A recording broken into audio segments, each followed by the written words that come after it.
성경 사도행전에 보면 8장에 보면 에디오피아 여왕의 국고를 맡은 굉장히 높은 지위를 갖고 있는 분이 예루살렘까지 예배하러 왔었습니다.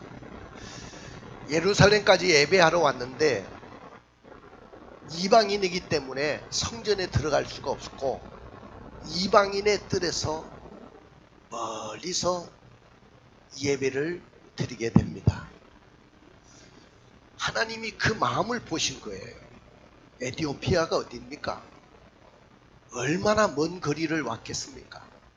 지금처럼 무슨 비행기가 있는 것도 아니고 배가 있는 것도 아니고, 물론 그 당시에 뭐 배가 있었는지 모르겠지만은 아마 육로로 달릴 수 있는 자동차도 없고 유일한 교통수단은 낙타를 탄다든지 아니면 마차를 타고 왔을 것입니다.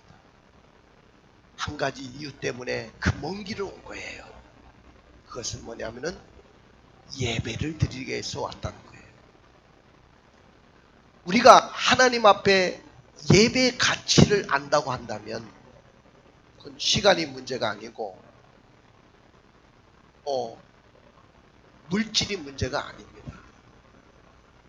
세상에 어떤 것하고도 이건 비교할 수가 없고 비교할 수 없는 가치를 느낀다고 한다면 먼 거리에서도 이곳에 달려나올 수 있어요. 내가 그런 이야기를 했잖아요. 수도권에서는 달려올 수 있다. 여러분들 그 서울에 저 분당에 유명한 교회가 있는데 그 교회는 오지 말라고 해도 많은 사람들이 예배를 사모하고 전국에서 옵니다. 자, 부산에서도 오고 저 그 밑에 제주도에서 비행기를 타고 오고 자, 목포에서도 오고 뭐 안 온 데가 없어요. 수많은 사람들이 주일날 그 예배를 드리려고 옵니다. 오는데 자리가 없어서 줄을 서서 기다립니다. 몇 시간씩 기다리고 줄을 서서 기다리다가 하나님 앞에 예배를 드리고 또 자신들의 생업의 터전으로 가정으로 돌아가게 되는 것을 봅니다. 예배가 너무나도 소중하니까 먼 곳에서도 오는 거예요. 나는 여러분들이 예배의 진정한 가치를 느끼고 소중함을 느끼고 돌아가기를 주의 이름으로 축원을 드립니다. 코로나로 인해서 우리가 잃어버린 것 중에 하나가 뭐냐 하면은 바로 우리는 예배라는 것을 잃어버렸어요. 예배가 얼마나 소중하다는 것을 우리는 코로나를 지내면서 3년 동안에 모든 것을 다 잃어버렸어요. 송두리째 다 모든 것을 빼앗겨버렸어요. 전에는 주일날 예배 안 드리면 내가 큰일 나는 줄 알았습니다. 혹시 내가 오늘 교회 가서 예배 안 드리면 나에게 무슨 일이 일어나면 어떡하지? 우리 가정에 어떤 일이 일어나면 어떡하지? 늘 두려운 마음으로 예배를 드렸습니다. 근데 코로나 3년 동안 이 마음이 점점 사라지기 시작했어요. 국가에서 예배를 드리지 못하게 하니까 온 교회가 교회를 걸어 잠그고 예배를 드리지 않은 것은 아닌데 현장 예배를 드리지 못했다 그 말이에요. 거의 영상으로 실시간으로 송출해서 집안에서 유일하게 예배를 드리는 수단이 조그만한 손바닥만한 휴대폰을 들고 예배를 드리는데, 처음에는 그것도 긴장하면서 예배를 드렸지만은 시간이 흐르면서 이 현장 예배의 그 놀라운 감격과 놀라운 은혜가 우리에게 임하지 않거든요. 그리고 아무도 보지 않으니까 이불 속에서 눈곱도 띄지 않고 그렇게 예배를 드리다 보니까 교회를 나오지 못하다 보니까 아하, 이렇게 예배를 드려도 그럴 수가 있겠구나, 그런 생각을 하게 된 것이죠. 큰 문제가 일어나지 않구나. 그리고 예배라는 것은 내 마음대로 내 어떤 취향대로 그렇게 드려도 되는구나, 아마 그렇게 생각을 한 것 같아요. 사랑하는 성도 여러분, 나는 오늘 여러분들의 생각을 바꾸기를 주님의 이름으로 축원을 드립니다. 왜냐하면은 여러분들 여기 우리 교회의 배너에 적혀 있는 것을 한번 보십시오. 온전한 주일 예배 회복만이 당신의 인생을 바꿀 수 있습니다. 주일 예배 한 번 잘 드리면 여러분들의 인생을 바꾸고 운명을 바꾸는 거예요. 모든 문제가 그 주일 예배를 통해서 해결되는 거예요. 또한 예배 참석은 축복의 통로가 됩니다. 여러분들 예배 한 번 참석 잘하면 모든 것이 이 예배를 통해서 축복이 열려지는 축복의 통로가 될 줄로 믿습니다. 할렐루야.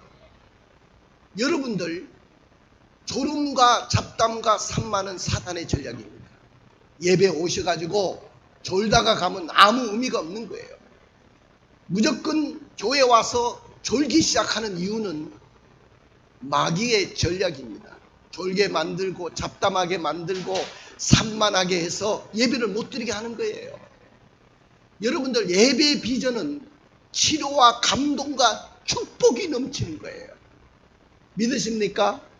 이 예배 속에는 치료가 일어나는 거예요. 아까 제가 우리 정복순 집사님을 향해서 예수의 이름으로 모든 약한 부분은 다 치료받으라고 선포를 했습니다.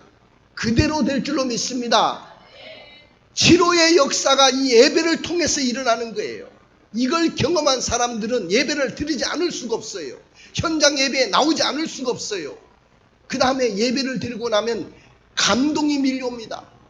내 마음속에 막 감동이 밀려오고 물결이 밀려오고 그 주체할 수 없는 무엇이 밀려오기 시작하는 거예요. 흥분이 일어나기 시작하고 내 삶의 분위기가 완전히 전환되는 터닝 포인트가 여기서부터 시작되는 것입니다. 그 다음에 축복이 넘쳐나는 거예요. 주의 사자를 통해서 축복이 선포될 때 그 복이 여러분들의 가정에 흘러가게 되는 줄로 믿습니다. 나는 이 복이 여러분들 가정 속에 생업 위에 넘쳐나기를 주의 이름으로 축원을 드립니다. 예배 시간 10분 일찍 오면 모든 사람들이 다 즐겁고 행복합니다. 찬양하는 예배 찬양 15분 전에 찬양을 시작하니까 그 전에 여러분들이 모이기 시작하면 여러분들의 그 놀라운 역사들이 그때부터 시작되는 거예요. 예배는 찬양부터 시작되는 거예요. 거기서부터 예배가 되는 것이지 옛날에는 뭐 준비 찬양이다. 여러분들 무슨 예배가 준비가 있고 뭐가 있습니까? 찬양하면서부터 시작이 바로 예배입니다. 그러니까 여러분들은 적어도 45분까지는 와야 돼요. 11시 정각에 시작된다고 생각하지 마시고 45분부터 와가지고 우리 찬양단과 함께 박수치면서 은혜를 한번 나눠보십시오. 여러분들의 가슴이 후련해지고 뭔가 뜨거움이 여러분들에게 밀려올 줄로 믿습니다. 바다의 물결처럼 내 마음에 밀려오는 그 무엇이 있을 거예요. 이 놀라운 역사를 여러분들이 경험하기를 주의 이름으로 축원을 드립니다. 여러분들 신앙생활에는요 순서가 있는 거예요. 아무렇게나 신앙생활을 하는 거 아닙니다. 교회 생활에서 먼저 지키고 해야 될 가장 기본적인 것이 뭐냐 하면은 신앙생활이다. 뭐다? 신앙생활. 나는 이 신앙생활이 여러분들 중에 가장 중요한 것인데, 그런데 영적인 우선순위는 뭐냐 하면은 주일 예배를 신앙생활의 제1 위치에 두는 거예요. 나는 신앙생활에 주일 예배를 최고로 먼저 둔다. 이거 안 되면 모든 것이 안 되는 거예요. 이것이 되면 모든 것이 풀려나가는 거예요. 할렐루야. 주일 예배가 회복되지 않는 사람들은 모든 것이 다 막히는 거예요. 용케 우리는 코로나 때 살아남은 거죠. 구약시대 같으면 그렇게 예배드려서 하나님 앞에 살겠습니까? 이불 속에서 정성과 하나님을 향한 그 열정도 없이 그렇게 예배드려서 우리가 살아남았다고 한다면 여러분들 용케 살아남은 거예요. 우리 신앙생활에 가장 제1의 이치에 두어야 될 것이 바로 예배예요. 신자의 영적 생활의 제1 필수 과목이 주일 예배입니다. 제가 대학 다닐 때 선택 과목이 있고 필수 과목이 있어요. 필수 과목은 내가 반드시 이수해야 대학을 졸업할 수 있어요. 기를 쓰고 이거 이수 못하면 졸업장을 안 주는 거예요. 학위를 받을 수가 없어요. 그러나 선택 과목은 내가 선택을 하는 거예요. 그거 못 따면 다른 과목을 따면 돼요. 여러분들 주일 예배는 선택 과목이 아니고 필수 과목이라는 사실을 아셔야 돼요. 근데 우리는 필수 과목을 여러분들이 이수하지 못하면 어떻게 하나님 나라에 갈 수 있겠습니까? 사랑하는 성도 여러분, 정기적인 주일 예배에 참석하는 신자야말로 굉장한 건강한 신자고 바른 신앙생활하는 그리스도인인 줄로 믿습니다. 여러분들, 그렇다면 왜 주일 예배가 그렇게 중요한 것일까요? 하나님이 주일을 거룩하게 십계명 안에 계명으로 두면서 거룩하게 구별하라고 말씀하셨고요. 주일은 우리 예수님이 부활하신 날이고 성령님이 임하신 날이에요. 모든 것이 주일날에 임하셨고, 여러분들 요한계시록에 그 사도 요한이 본 그 환상도 주일날에 임한 겁니다. 모든 것은 다 주일날 일어나는 거예요. 성도들의 삶은 주일에서 일어나는 것입니다. 그런데 망하는 것도 주일날 망하게 되는 거예요. 역사도 주일날 일어나지만은 죽는 것도 주일날 죽을 수도 있어요.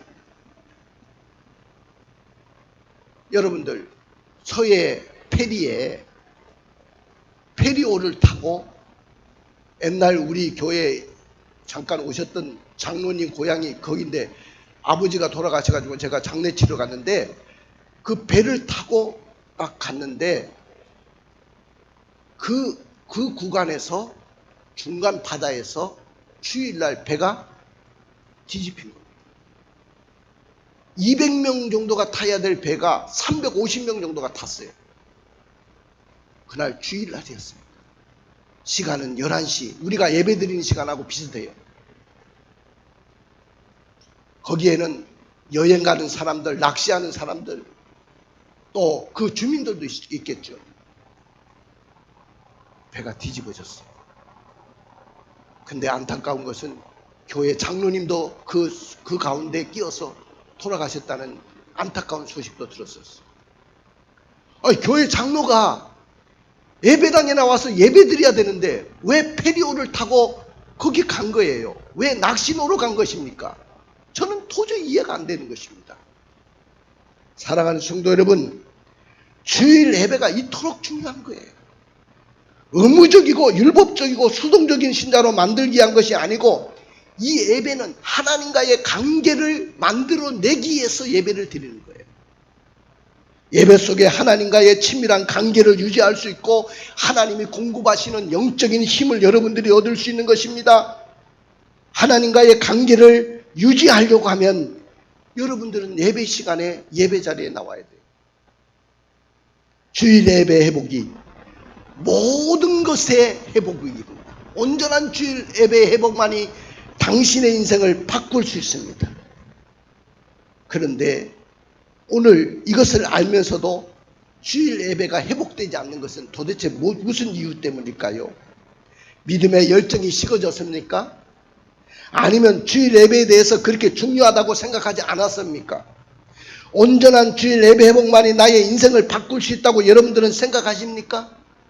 오늘 예배를 회복하십시오. 우리가 예배가 회복되지 않으면 모든 것이 회복되지 않습니다. 예배가 회복되지 않는 인생은 모든 것이 막히게 되는 것입니다. 그러나 예배 자리를 지키는 것은 매우 힘든 일입니다. 저도 이해를 해요. 여러분들이 지금 예배 자리에 나왔지만은 이건 모든 것을 포기하고 여러분들 모든 유혹을 뿌리치고 이 자리에 나오신 거예요. 그러니까 얼마나 대단하겠어요. 이 자리에 나오기까지 사단이 얼마나 이 자리에 나오지 못하게 얼마나 방해한지 몰라요. 그런데 여러분들은 그 모든 것을 뿌리치고 예배 자리에 나왔다는 것은 그 자체가 얼마나 힘들고 어려운 길인지 저도 잘 알고 있어요. 왜 예배 자리에 지키는 것이 이렇게 힘든 겁니까?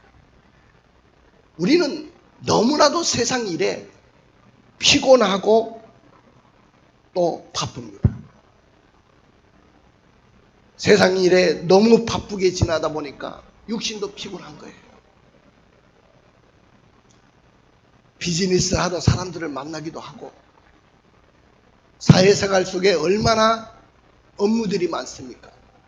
바쁘게 6일 동안 뛰어다니다가 보니까 주일날 유일하게 쉬는 날인데 그날조차도 우리는 쉬지 못하고 예배당에 나와야 되니까 얼마나 힘들겠습니까? 그 다음에 하나님을 필요로 하고 열망하는 마음이 나태해졌기 때문에 주일 예배가 안 되는 거예요. 여러분들 생활 속에 한번 신앙을 진단해 보십시오. 내 마음에 하나님을 향한 열망이 지금 뜨거워져 있습니까? 식어져 있습니까? 열망이 뜨거운 사람은 제주도에서도 나올 수 있고 어디든지 지방에서든지 일 생활권이기 때문에 다 나와서 예배 드릴 수 있어요. 조금 멀다고요? 그것이 뭐가 문제가 됩니까? 내가 조금 일찍 나오면 되고 내가 비즈니스 하려고 하면은 시간을 투자하고 하루를 투자해서 사람을 만나는데 하나님을 만나는 일이 그렇게 가치가 없는 일입니까? 사람 만나는 것보다도 그렇게 하찮은 일이라고 여러분들 생각하십니까? 내가 내 생명을 다 투자할 만큼 하찮은 일이 아니다 말이지요. 근데 사람들은 그 열망이 없으니까 예배 자리에 나올 수가 없는 거예요. 이거 회복해야 되지 않겠습니까? 사랑하는 성도 여러분, 우리가 힘든 세상 일을 하다 보면 그 힘든 일들이 하나님 앞에 나오는 것을 다 막아버려요. 오늘도 보면 어떤 집사님이 어머니가 어젯밤에 밤새도록 앓으셨다는 거예요. 그래서 눈을 뜨자마자 병원을 예약했는데 10시 반이라는 거예요. 그 전에 기도를 많이 했다면 왜 그런 일들이 일어났겠어요? 그러니까 우리가 방심하면 하나님 앞에 나오는 일들이 이렇게 막히는 거예요. 오늘 그 가정은 공을 친 거예요.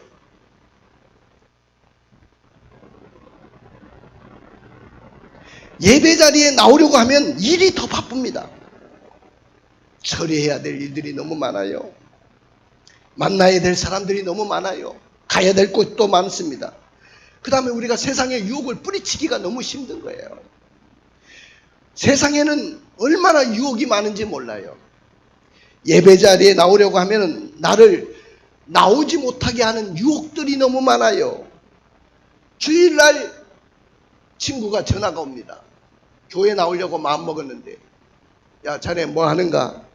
아 나 집에 있지. 교회 나간다고 하면 되는데 집에 있지. 아이 집에서 뭐 하는가 이 좋은 날에. 나하고 낚시노로 갈까? 저 서해 바다에 가면 그냥 담그면 그냥 고기가 올라온다고 하는데 우리 손맛 좀 보러 가자. 아 좋지. 예배 나오는 그 가치보다도 그것이 더 가치 있게 보이는 거예요. 아 주일날 골프 치러 가자고 친구가 유혹합니다. 얼마나 유혹을 하는지 몰라요. 그 골프에 빠지면 정말로 헤어나기 어렵죠.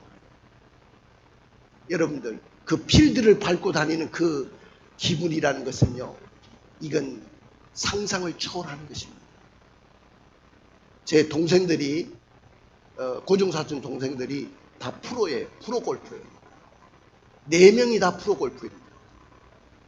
얘들이 지금 프로다 보니까 뭐라고 하니까, 우리 애삼촌 돌아가셨을 때 내가 장례식에 가니까 형님 목사님이시잖아요. 그렇지. 이제 연세도 드셨으니까 골프 치는 것이 굉장히 좋습니다. 필드를 밟으면서, 형님 제가 프로 아닙니까? 프로 골프니까 내가 다 가르쳐주고 다 모든 거 다 해줄 테니까 형님 마음만 먹고 오십시오. 근데 내 마음이 허락지 않는 거죠. 물론 돈 들어갈 것도 없고 모든 장비도 다 준다고 하는데 사람들이 나를 뭐라고 하겠습니까? 저 가난한 교회 목사가 무슨 돈이 많아서 골프 친다고 저렇게 돌아다니냐, 그런 생각할 것 같아서 감히 못하는 거예요. 할 수도 있지만. 근데 주일날 그걸 유혹을 한단 말이죠, 사람들이. 또 여행 가자고 합니다. 여기 어때, 저기 어때, 여기가 좋아. 그러면서 여기 어때, 저기 어때, 여기가 좋아. 여행 가자고 합니다. 그래, 좋지, 가자. 그리고 요새 카페들이 김포에 가면 놀라지 마세요. 3,000명을 수용하는 카페가 있어요. 나는 가보지 않았어. 그런 데 가면 하루 종일 놀다가 올 수 있는 거죠. 우리가 즐기려고 하면 주일날 얼마나 즐길 것들이 많은지 몰라요. 그런데 이 유혹을 뿌리칠 수 있는 것은 예배의 가치를 아는 사람만이 예배 자리에 나올 수 있는 거예요. 이 유혹을 뿌리치지 못하면 우리는 예배 자리에 나올 수가 없는 거예요. 그 다음에 예배의 가치를 느끼지 못하기 때문이라고 했죠. 나는 여러분들이 예배의 가치를 느끼기를 원합니다. 그러면 거리가 문제가 되지 않고 시간이 문제가 되지 않고 돈이 문제가 되지 않습니다. 투자할 가치가 있는 거예요. 사람들은 돈이 있으면 어디에 투자할까 생각을 하죠. 주식에 투자할까? 아니면 코인에 투자할까? 아니면 부동산에 투자할까? 투자할 곳을 찾아요. 최고의 투자는 주일 예배에 투자하고 하나님 앞에 신앙에 투자하는 것이 최고의 투자인 줄로 믿습니다. 제가 경험해 본 이상 하나님보다도 더 투자할 가치가 있는 분은 없어요. 그렇기 때문에 주일 예배와 어떤 것을 하고 바꿀 수가 없는 거죠. 그리고 왜 예배 자리에 나올 수가 없느냐 하면은, 나는 예배 자리 겨나서 예배 드리는 건 좋은데 교회 와서 봉사를 자꾸 시키면 그건 너무 부담스러워요. 예를 들어서 안내해라. 떼빛에 가서 왜 안내를 해야 됩니까? 또 우리는 주차 관리도 안 하죠. 그래가 빙빙 돌게 만들고. 내가 그러지, 아파트에 되면 된다고 그랬잖아요. 아파트 되십시오. 알겠죠? 앞으로 아파트 제가 몇 동 몇 호라고 가르쳐 줄 테니까 거기 대고 방문했다 하고 잠깐 예배 드리세요. 우리 예배당에 주차장 많습니다. 그러니까 주차장 없어서 못 드릴 거 아닙니다. 앞으로 주차장이 부족하면 문의려고 교장 선생님 만나서 제가 협의할 거예요. 그러니까 어쨌든 우리는 너무 피곤해서 유일하게 주일만이 쉬는 날인데 좀 쉬고 싶습니다. 그리고 주일날처럼 여행도 가고 싶고 취미생활도 주일날 하고 싶고 모임도 가고 싶고 이 세상 유혹들이 기다리고 있으니까 그 모든 유혹을 뿌리치기가 너무 어렵다는 거예요. 자, 하나님, 제가 세상 일에 너무 지쳐가지고 좀 쉬고 싶어요. 주일날 좀 쉬면 안 됩니까? 맨날 하시는 목사님 설교 지겹습니다. 23년 동안 들으니까, 우리 조 집사님 같은 분은 30년 동안 내 설교를 들었으니까 지겨울 거예요. 지겨워도 들어야 되는 거예요. 할렐루야. 나의 영혼이 살기 위해서 지겨워도 들어야 되는 거야. 이 길밖에 없잖아요. 그러면 세상으로 그냥 살든지. 우리가 신앙생활 하기로 결정했으면 한 발 적당하게 담그고 한 발은 빼고 이렇게 신앙생활하면 평생 그렇게 살다가 그렇게 죽는 거예요. 나는 그렇게 살지 않기를 주님의 이름으로 축원을 드립니다. 그럼에도 불구하고 예배는 하나님의 초청으로 이루어지는 거예요. 하나님은 억지로나 형식으로나 드리는 예배를 기뻐하지 아니하시고 믿음으로 즐겁게 드리는 그 예배를 기뻐하십니다. 하나님은 우리를 예배 자리로 초청하시는 구원의 반석이십니다. 우리 하나님은 크신 하나님이시고 모든 신들 중에 크신 왕이라고 했고요. 우주 만물의 창조주십니다. 한번 읽어볼까요? 시편 95편 3절부터 5절입니다. 여호와는 크신 하나님이시요 모든 신들보다 크신 왕이시기 때문이로다. 땅의 깊은 곳이 그의 손안에 있으며 산들의 높은 곳도 그의 것이로다. 바다도 그의 것이라. 그가 만드셨고 육지도 그의 손이 지으셨도다. 그렇습니다. 하나님은 예배 자리로 우리를 어떻게 하시는가요? 하나님이 먼저 예배로 초청하시고 찾아주셨어요. 자, 여러분들 착각하지 않기를 원합니다. 나는 여러분들이 착각하지 않기를 원합니다. 내가 예배 자리에 나왔지. 내가 예배 자리에 모든 유혹을 뿌리치고 나왔지. 이런 착각하지 않기를 주의 이름으로 축원을 드립니다. 그건 너무나도 큰 착각이에요. 예배는 여러분들이 나와주었기 때문에 되는 것이 아니고 그 이전에 예수님이 하나님이 예배 자리로 여러분들을 초청하신 거예요. 아무나 초청하신 것이 아니고 그의 기르시는 양들에게 하나님의 백성들에게 크신 왕이신 그 하나님이 구원의 반석이신 그 하나님이 우리를 초청해 주신 거예요. 여러분들 오늘 1절의 말씀을 다시 한번 읽어볼까요? 오라 우리가 여호와께 노래하며 우리의 구원의 반석을 향하여 즐거이 외치자. 여기 보세요. 오라 그랬잖아요. 오라는 말은 명령어입니다. 하나님이 우리를 예배 자리로 오라는 거예요. 그리고 와서 여호와께 노래하고 우리 구원의 반석을 향하여 즐거이 외치자. 우리가 예배 자리에 찾아옴으로 예배가 드려진 것이 아니고 먼저 그 이전에 하나님이 우리를 오라고 초청하신 겁니다. 그렇기 때문에 우리가 이 은혜의 자리에, 이 축복의 자리에 나를 불러주신 것이 얼마나 큰 축복입니까? 이건 세상에 어떤 것하고도 바꿀 수 없는 가치가 있는 거예요. 거리가 멀다고요? 돈이 들어간다고요? 시간이 들어간다고요? 하나님 만나는 것이 그렇게 여러분들 가치가 없습니까? 가치가 있는 거예요. 비즈니스 1시간 하는 것보다 하나님 앞에 나와서 예배 드리는 것이 더 가치가 있는 거예요. 오늘 예배 드리고 가면 내일부터 길이 확 열리는데 우리는 그걸 모르는 거예요. 사랑하는 성도 여러분, 나는 여러분들이 그런 착각 속에 살지 않기를 주님의 이름으로 축원을 드립니다. 예배 자리에 하나님이 지명해서 불러주신 거예요. 이 초청의 영광을 내가 안다면 감히 나를 이 자리에 불러주셨어? 어떻게 불러주신 거야? 내가 청와대에 초청을 받았다고 생각해 보세요. 일국의 대통령이 나를 초청해도 감격스럽고 영광스러운 건데요. 우주 만물의 주인이시고 창조주이신 그 하나님, 크신 왕이신 하나님이 구원의 반석이신 하나님이 나를 불러주셨다고 한다면 이건 너무너무 행복한 거예요. 어떤 거하고 비교할 수가 없는 거죠. 그러므로 우리가 어떻게 예배 회복이 일어나야 되냐면은 1절의 말씀을 다시 읽어볼까요?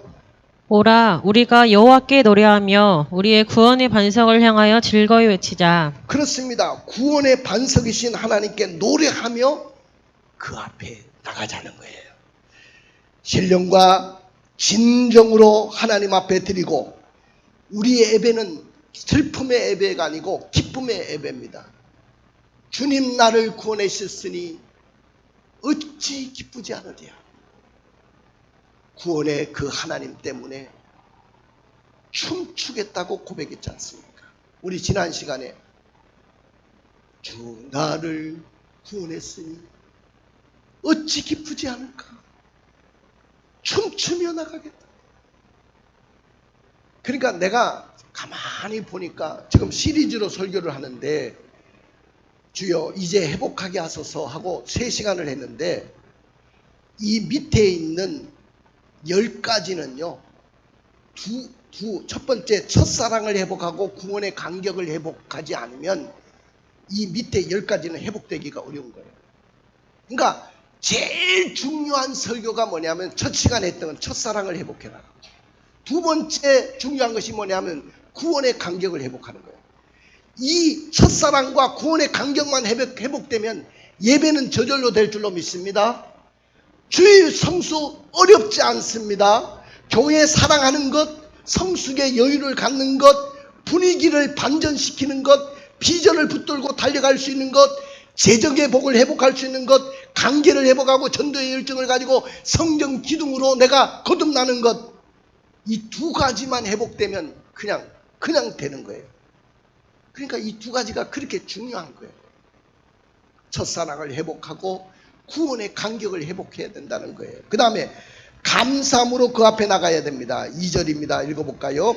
우리가 감사함으로 그 앞에 나아가며 시를 지어 즐거이 그를 노래하자. 그렇습니다. 이왕 교회 앞에 나오려고 하면 하나님 앞에 감사함으로 예배를 드리는 거예요. 자, 시편 69편 30절부터 31절에 보면 하나님께 감사함으로 나가는 것은 굽이 있는 황소로 제사를 드리는 것보다 더 하나님을 기쁘게 한다. 그랬어요. 자, 황소 한 마리가 얼마 할까요? 박강순 집사님이 제일 만만하니까 나하고 자주 만나고 제일 황소 한 마리가 집사님 생각할 때 얼마 할까요? 와따 비싸네. 1,500만 원까지는 안 갈 것 같은데. 그러면 유린이는 사랑스러운 딸과 같은 너니까 자 이래 해도 소 한 마리 얼마 같아? 1,000만 원. 아마 한 600만 원에서 700만 원 갈 거예요. 큰 소는 600만 원, 700만 원 정도 갑니다. 그런데 그 600만 원, 700만 원을 드리는 것보다 예배 1시간 드리는 것이 더 가치가 있다고 했어요. 할렐루야. 이 가치를 아는 사람은 하나님 앞에 감사함으로 나간다니까요. 감사함으로 주 앞에 나가. 할렐루야. 그 다음에 여호와 앞에 굽혀 경배하며 무릎을 꿇고 경배해야 되는 것입니다. 6절의 말씀을 읽어볼까요? 오라 우리가 굽혀 경배하며 우리를 지으신 여호와 앞에 무릎을 꿇자. 예배를 드리는 태도와 자세를 말하는 거예요. 굽혀 경배하며 우리를 지으신 여호와 앞에 무릎을 꿇자는 거예요. 이것이 예배자의 자세입니다. 예배가 다 무너져버린 유럽교회와 미국교회를 보면 참 가슴이 아파요. 독일 교회는 한때 엄청난 부흥을 이뤘던 교회, 우리 한국 교회보다 더 부흥을 이뤘던 교회입니다. 영국 교회도 엄청난 부흥을 일으켰던 18세기의 엄청난 부흥의 교회들이었습니다. 그래서 영국은 해가 지지 않는 나라였고 온 선교권을 가지고 있었던 나라입니다. 독일은 루터라는 위대한 지도자를 만들어내서 종교개혁도 일으킨 나라입니다. 유럽의 문화는 기독교 문화예요. 여러분 지금 가보시면 알지만은 아직도 그것은 문화로 자리 잡고 있기 때문에 유럽의 문화는 기독교 문화예요. 전부 다 가다 보면 다 예배당이 있고 어마어마한 성당들이 있는 것을 볼 수가 있거든요. 근데 지금 다 몰락했어요. 그냥 관광 코스예요. 관광 코스. 영국 교회는 교회 예배당이 다 무너져가지고 나이트 클럽이 됐어요. 술집이 됐습니다. 그래서 어떤 분이 그럽니다. 유럽 교회는 밤이고 미국 교회는 저녁이고 한국 교회는 아직도 낮 시간을 지내고 있다. 머지않아 한국 교회도 3만 불 시대의 선진국이 됐기 때문에 저는 유럽 교회처럼 밤과 저녁 교회로 가고 말 것입니다. 여러분들 옛날에 구소련이라는 그 러시아는 대단한 나라였죠. 종교로서. 기독교의 또 국가였습니다. 동방 종교의 중심지였습니다. 동방 정교회가 러시아에서 나왔잖아요. 그런데 소비에트 연방이 세워지고 공산주의 정권이 들어오면서 그 다 무너졌어요.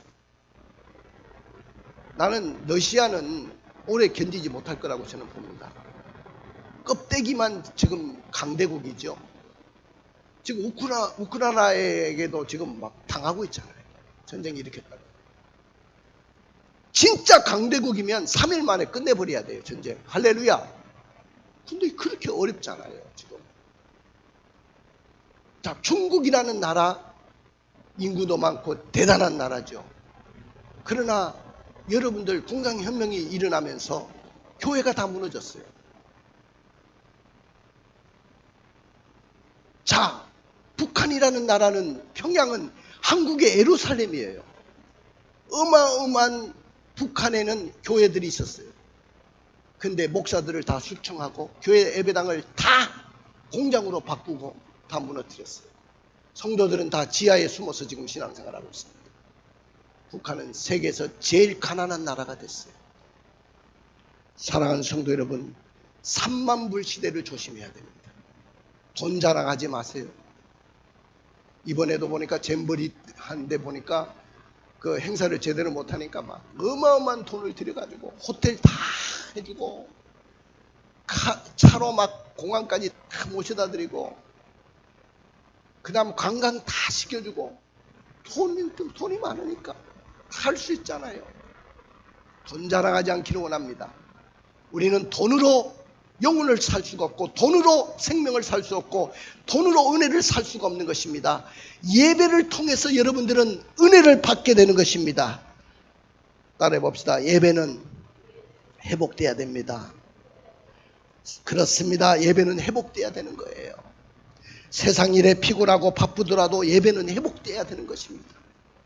영적으로 나태해지고 지쳐가지고 신앙이 떨어졌다 할지라도 반드시 회복돼야 될 것은 예배가 회복돼야 되는 것입니다. 어렵고 힘든 세상의 일이 하나님 앞에 나오는 것을 막고 있어도 예배는 회복돼야 되는 것입니다. 주일에 세상의 유혹을 뿌리치기가 너무나도 힘들어도 예배는 회복돼야 되는 것입니다. 예배의 가치를 내가 못 느껴가지고 예배에 빠지는 것을 밥 먹듯이 빠졌다 할지라도 예배는 회복돼야 되는 것입니다. 예배 봉사자로 서는 것이 부담스러운 일일지라도 예배는 회복돼야 되는 것입니다. 그러나 우리 예배가 회복되지 못하면, 내가 하나님 앞에 나가지 못한다면 우리의 신앙도 실패하고 우리 인생도 실패하고 말 것입니다.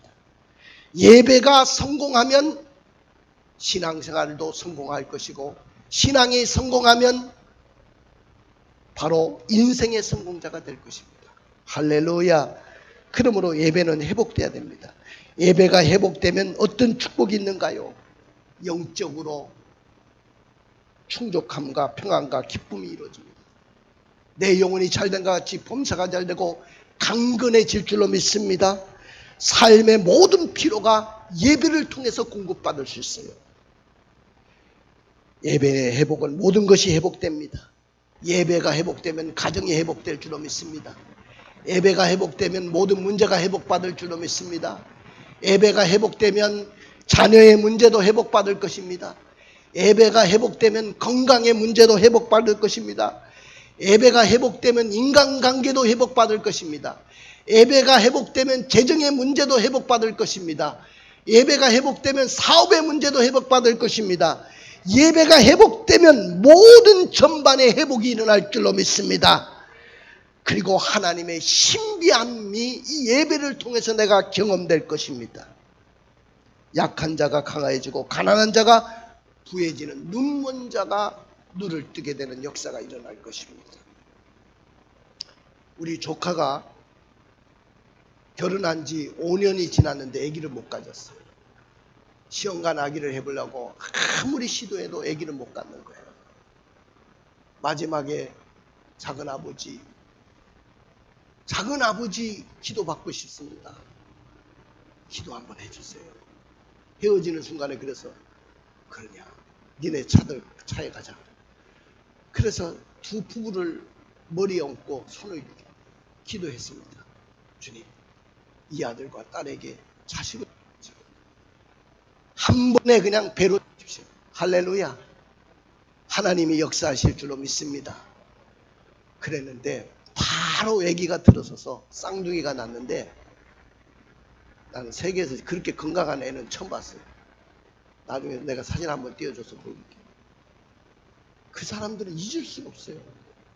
작은 아버지를 잊을 수가 없다는 거예요. 작은 아버지가 너무나 하나님 다음으로 작은 아버지가 존경스럽다는 거예요. 내가 그렇게 한 겁니까? 하나님이 하시잖아요. 이것이 바로 우리 예배 현장에서 일어났어요. 지금도 일어나고 있어요. 근데 그걸 자기들이 모르는 거예요. 우리 김미연 집사님 어머니가 이야기하잖아요. 이 나팔관이 2개가 다 하나도 없어서 처녀 때 그걸 다 띠냈다 가잖아요. 그래서 애기를 못 가지니까 엄마가 너는 시집을 가지 마라. 엄마하고 같이 살자. 미연아, 엄마하고 같이 살아야 돼. 그랬다잖아요. 그런데 좋은 총각을 만난 거예요.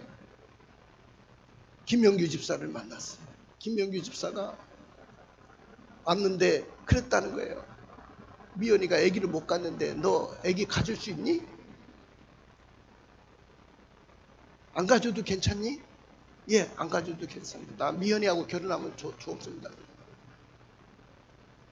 아기를 못 갔는지 나는 몰랐는데 말씀 카드를 뽑았는데 내가 말씀 신방을 했잖아요. 옛날에 아기를 준다는 말씀을 주신 거예요. 할렐루야. 내가 그날 선포를 한 거예요. 당신 아기를 가질 수 있다. 눈물로 기도해 줬더니 어느 날 와가지고 사모님 앞에 안내하는 사모님 앞에 아기 가졌다는 이야기를 듣는데 뭐 그렇게 아기 가졌다는 것이 뭐가 대수로운가? 당연히 아기 갖는 거지. 근데 나중에 서건사님 이야기 듣고 이건 기적이다. 할렐루야. 기적이라는 거. 그 예배 현장에서 그 역사가 일어난 거예요. 나는 여러분들에게 그런 역사들이 일어나기를 주의 이름으로 축원을 드립니다. 할렐루야. 자, 눈을 감아보세요. 가슴에 손을 얹고요. 주일 예배 회복이 축복의 주인공이 되려면 어떻게 해야 될까요? 주일 예배를 빠짐없이 참석하도록 하는 7가지 원리가 있어요. 첫째는 주일 예배 참석을 최우선에 두기로 결단합시다. 바쁜 일이 있어도 중요한 일이 있어도 구별하는 능력이 필요한 거예요. 주일 예배를 억지로라도 지키시기 바랍니다. 피곤하고 바쁘고 문제가 있고 갈등이 있어도 먼저 교회로 방향을 돌리는 습관이 필요합니다. 주일 예배 어떤 것과 비교할 수 없는 이치에 두십시오. 신앙생활에서 비교의식은 자신을 바보로 만드는 경우가 많습니다. 주일 예배에 양보하지 말기로 결단하십시오. 양보는 좋은 것이지만은 예배까지 양보하면 여러분들은 무너지게 됩니다. 주일 예배의 가치를 느끼도록 힘쓰기로 결단하십시오. 예배는 얼마나 많은 은혜와 축복이 기적이 일어나는지 몰라요. 예배 드릴 때 절대로 손해 볼 수가 없어요. 가치가 있는 거예요. 투자의 가치가 있는 것입니다. 주일 예배를 온전히 지키도록 결심하십시오. 온전한 예배란 흠이 없는 열정의 모습을 말하는 것입니다. 주일 예배를 위한 봉사의 자리를 만들어 가시기 원합니다. 봉사하는 성도가 제일 중요한 거예요. 성숙된 신앙인 줄로 믿습니다. 눈을 뜨시고 일어나셔서 찬양하며 나가겠습니다.